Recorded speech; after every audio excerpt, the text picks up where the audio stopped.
नमस्कार.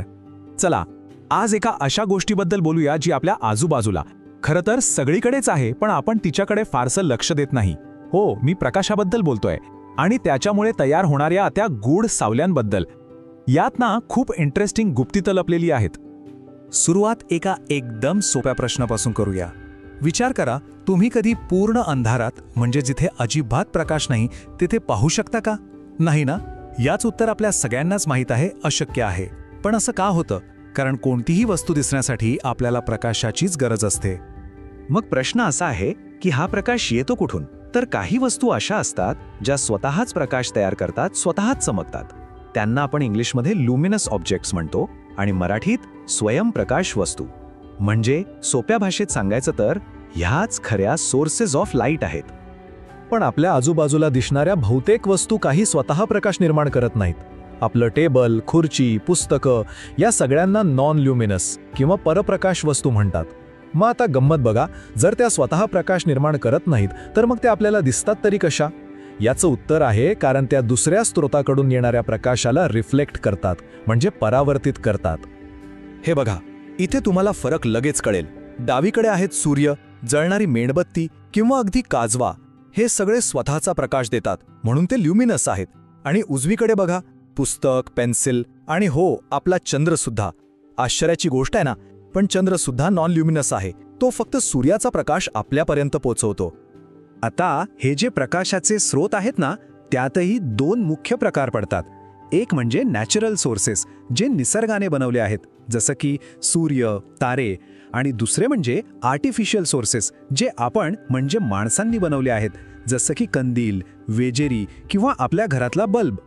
ओके, तर प्रकाश कुठून येतो हे आपल्याला कळालं, पण तो त्या स्रोतापासून निघून आपल्या डोळ्यांपर्यंत पोहोचतो कसा? त्याचा प्रवास कसा असतो? चला तर मग प्रकाशाच्या या प्रवासाचा मागोवा घेऊया. हे चित्र बघा. असं दृश्य आपण सगळ्यांनीच कधी ना कधी पाहिलं असेल, नाही का? एखाद्या बंद खोलीत दाराच्या किंवा खिडकीच्या फटीतून आत येणारे हे प्रकाशाचे किरण. हवेतल्या धुळीच्या कणांमुळे प्रकाशाचा हा सरळ सोट मार्ग आपल्याला अगदी स्पष्ट दिसतो. आणि या साध्या दृश्यातून प्रकाशाचा एक खूप मोठा नियम समोर येतो. आणि तो नियम म्हणजे द प्रॉपगेशन ऑफ लाईट. याचा सरळ अर्थ आहे, प्रकाश नेहमी सरळ रेषेतच प्रवास करतो. तो कधीही स्वतःहून वाकडा तिकडं जात नाही. हा त्याचा एक अगदी मूलभूत म्हणजे फंडामेंटल गुणधर्म आहे. विश्वास बसत नाहीये? थांबा, हाच नियम आपण एकदम सोप्या आणि मजेशीर प्रयोगाने सिद्ध करू शकतो. चला करूनच पाहूया. इथे बघा, आपण 3 पुठ्ठे घेतले आणि त्यांच्या मध्यभागी एक छिद्र पाडलं. आता जर आपण एका बाजूला मेणबत्ती ठेवली तर तिची ज्योत आपल्याला दुसऱ्या बाजूने फक्त आणि फक्त तेव्हाच दिसेल जेव्हा तिन्ही छिद्र एका सरळ रेषेत असतील. एकही पुठ्ठा थोडा जरी बाजूला सरकला की ज्योत दिसेनाशी होते. यातून काय सिद्ध होतं? बरोबर, प्रकाश सरळ रेषेतच प्रवास करतो. ठीक आहे, प्रकाश सरळ जातो हे तर पक्क झालं. पण जेव्हा त्याच्या या सरळ मार्गात एखादी वस्तू येते तेव्हा काय होतं? जेव्हा प्रकाश एखाद्या वस्तूला भेटतो तेव्हा काय घडतं? चला बघूया. आपल्याला नॉन ल्युमिनस वस्तू दिसण्यामागचं जे कारण आहे ना, ते म्हणजे रिफ्लेक्शन ऑफ लाईट, म्हणजेच प्रकाशाचं परावर्तन. जेव्हा प्रकाश त्या वस्तूवर पडतो तिथून उसळी मारून म्हणजे परावर्तित होऊन आपल्या डोळ्यांमध्ये शिरतो, तेव्हाच आणि फक्त तेव्हाच ती वस्तू आपल्याला दिसू शकते.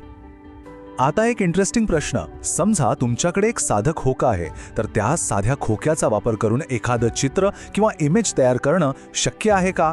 काय वाटतं? आणि याचं उत्तर आहे हो, नक्कीच शक्य आहे. पिन होल कॅमेरा किंवा सूची छिद्र कॅमेऱ्याच्या मदतीने. आणि यातली सगळ्यात मोठी गंमत माहितीये का? या कॅमेऱ्यात जी प्रतिमा तयार होते ती उलटी असते, म्हणजे इन्व्हर्टेड इमेज.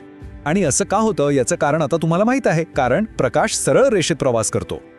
आणि समजा प्रकाशाच्या याच सरळ मार्गात एखादी अपारदर्शक म्हणजे ओपेक वस्तू आली जी प्रकाशाला आरपार जाऊ देत नाही, तेव्हा काय होतं?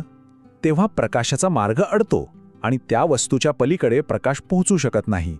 तो जो अंधारलेला भाग तयार होतो ना, त्यालाच आपण शॅडो किंवा सावली म्हणतो. आत्तापर्यंत आपण प्रकाशाच्या प्रवासाबद्दल बोललो, पण आता एका वेगळ्या रहस्याबद्दल बोलूया. आपल्याला जो सूर्यप्रकाश दिसतो तो पांढरा असतो, पण तो खरंच फक्त पांढरा आहे का? की त्या पांढऱ्या रंगाआड अजून काही रंग लपलेले आहेत? चला प्रकाशाचं हे रंगांचं गुपित उलगडूया. हे रहस्य सगळ्यात आधी उलगडलं ते महान शास्त्रज्ञ सर आयझॅक न्यूटन यांनी. त्यांनी खास तबकडी बनवली जिला न्यूटन्स डिस्क म्हणतात. आणि या एका साध्या दिसणाऱ्या तबकडीच्या मदतीने त्यांनी हे सिद्ध करून दाखवलं की सूर्यप्रकाश हा एका रंगाचा नाही, तर तो 7 वेगवेगळ्या रंगांपासून बनलेला आहे. हे बघा, जेव्हा ही तबकडी एकदम वेगात फिरवली जाते तेव्हा काय होतं, ते 7ही वेगवेगळे रंग गायब होतात आणि आपल्याला फक्त आणि फक्त पांढरा रंग दिसतो. आहे की नाही जादू? ह्यावरून हेच सिद्ध होतं की पांढरा प्रकाश म्हणजे दुसरं तिसरं काही नसून या 7 रंगांचं मिश्रण आहे. मग हे 7 रंग आहेत तरी कोणते? त्यांना लक्षात ठेवायला एक सोपा शब्द आहे, वाइब ग्युअर. व्ही म्हणजे व्हायलेट, आय म्हणजे इंडिगो, बी म्हणजे ब्लू, जी म्हणजे ग्रीन, वाय म्हणजे येलो, ओ म्हणजे ऑरेंज आणि आर म्हणजे रेड. हेच ते रंग आहेत जे आपल्याला इंद्रधनुष्यात दिसतात. बघा, एका साध्या निरीक्षणापासून सुरुवात झाली आणि त्यातून किती मोठा शोध लागला. प्रकाशाच्या या अभ्यासाने विज्ञानाला एक पूर्णपणे नवी दिशा दिली आणि हा जो ज्ञानाचा वारसा आहे ना, तो पुढे भारतातही नेला गेला. सर आयझॅक न्यूटन यांच्या कार्यातून प्रेरणा घेऊन जगभरातल्या अनेक शास्त्रज्ञांनी प्रकाशावर खूप संशोधन केलं आणि त्यापैकीच एक होते आपले महान भारतीय शास्त्रज्ञ सर सी.व्ही. रमन. सर सी.व्ही. रामन यांनी प्रकाशाच्या विकिरणाबद्दल म्हणजे स्कॅटरिंग ऑफ लाईटबद्दल एक असाधारण शोध लावला. हा शोध आज संपूर्ण जग रामन इफेक्ट या नावाने ओळखतं आणि याच महान शोधासाठी त्यांना विज्ञानातलं सर्वोच्च समजलं जाणारं नोबेल पारितोषिक मिळालं. आणि तुम्हाला माहीत आहे का, त्यांच्या याच ऐतिहासिक शोधाचा सन्मान करण्यासाठी आपण भारतात दरवर्षी 28 फेब्रुवारी हा दिवस नॅशनल सायन्स डे म्हणजेच राष्ट्रीय विज्ञान दिन म्हणून साजरा करतो. तर बघा, प्रकाशाच्या एका साध्या किरणाने आपल्या किती गोष्टी शिकवल्या. स्वयंप्रकाश वस्तू, सरळ रेषेतील प्रवास, परावर्तन आणि रंगांची जादू. पण आता जाता जाता एक विचार करा, प्रकाशाच्या या साध्या दिसणाऱ्या किरणात अजून अशी कितीतरी अविश्वसनीय गुपितं दडली असतील, नाही का?